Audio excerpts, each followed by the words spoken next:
আমরা তিনজনে আমরা মতবিনিময় করেছি। আমাদের এই মতবিনিময় দেশের চলমান পরিস্থিতি, বিশেষ করে নির্বাচন এবং নির্বাচনে আপনারা জানেন যে বিএনপির সাথে যারা যুগপৎ আন্দোলন করেছে তারা আমরা একত্রে নির্বাচন করছি এবং বিএনপির ভারপ্রাপ্ত চেয়ারম্যান জনাব তারেক রহমানের ঘোষণা ছিল যে আমরা একসাথে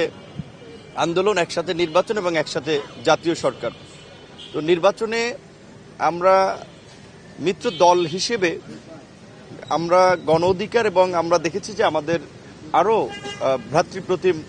কিছু সংগঠন সমূহ যারা একসাথে আন্দোলন সংগ্রাম করেছি, রাজনৈতিক দল,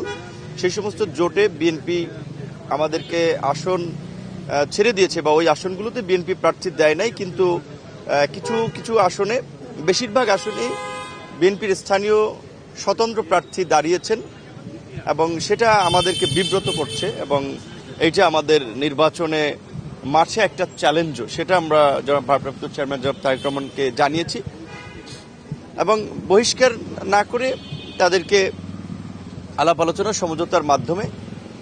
যদি প্রত্যাহার করানো যায় আমরা আমাদের সেই অভিব্যক্তি ব্যক্ত করেছি। কারণ যারা দাঁড়িয়েছেন তারা হয়তো দলের ডেডিকেশন আছে, মনোনয়ন প্রত্যাশী ছিলেন, তাদেরও একটা আবেগ আছে, সেটাকে আমরা সম্মান করি।